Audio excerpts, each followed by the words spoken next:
To jotelo mopogore kaunti ma Migori owuok oko mar jolo chenro mar kawo ombulu e kinde ma odong' mana ndalo machuok to chenro no rumo.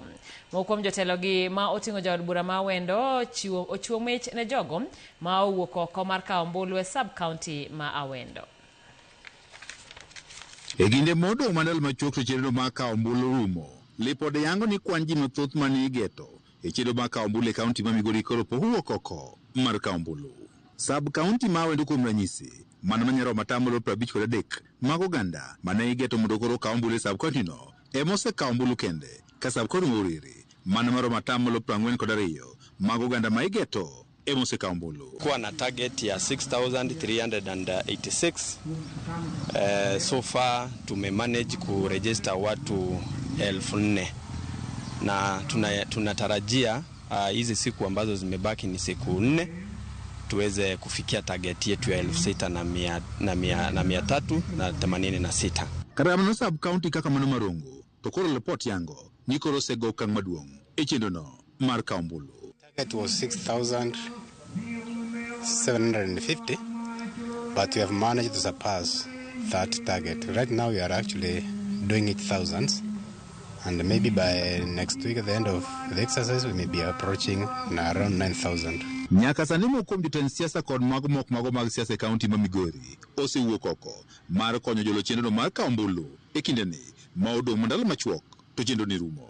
Jaod bura ma Awendo Walton ne odhi nyime kod siro chenro mar kawo ombulu e gwego mag Mariwa kod gweng mamoko e sub county ma Awendo. Omiyo wachako kawuono kama wantie ni jang'amo biro mondikore kaka jakawo ombulu wadhi miyo bamba mokete simbe monyalo bende neno go kaka piny dhi e simbe no. Jowa ma jo IBC bende onego beni koro chako timo door to door. Door to door ni ang'e ni challenge ma gin tiyo go maduong' en means of transport. Wasewinjore kodgi ni ka wawuok kata dhi organize negi kaka ginyalo yudo transport ma gichopo go koro kuonde ma jopiny nitie, gitimo door to door registration mar kawo ombulu. E kinde twak mar Owino mane oten go jotend loch nanga kod apisas mawuok e duolno mar IBC ne ojiwo oganda e gwenge mag Awendo mondo koro wuog oko kendo koro kawo ombulu. Ne joma osekawo ombulu erokamano, to kendo pod adwa kwayo joma mapok okawo ni gini onego bed ni rumo tarik 28 giwuog oko gibi gikawo ombulu. Ni dhi konyowa e broad based ni nikech ang'eyo ni chieng' makoro gik jatelo ma wadwa ungo lwedo ni koseyudo gimodwaro to dhi ng'iyo ni to jok ma okowe wuothgi to owuotho kode machal nade. Chenro ma jiwo kawo ombulu bende ne odhi nyime e sub county ma Uriri kama nyaka sani maro matamalo 42 kende mag oganda ma igeto mondo koro kawo ombulu ema osekawo ombulu.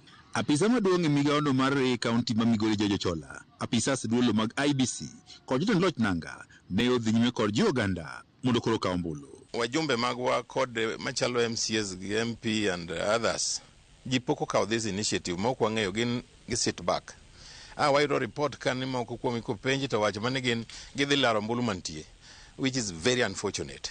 Koro mae momiyo affect yudo ka wuok mar oganda mondo kawo ombulu sedok chien. Koro mae ndiye gimomiyo wamedo paro no oganda nikech ombulu ka ok ikawo tini konyo yiero jatelo marach.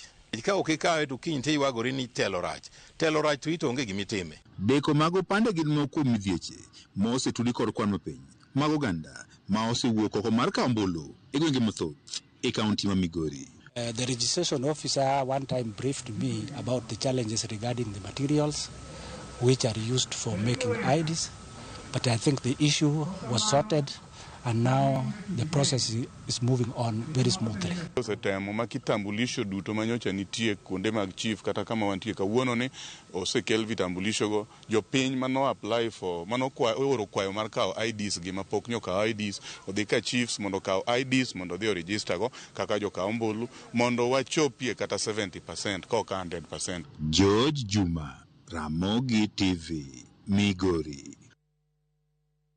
Jorit jogo modagi ng'ol mopogore no yuore nyasi makelo gi kanyakla to kod chiko gi e yore monego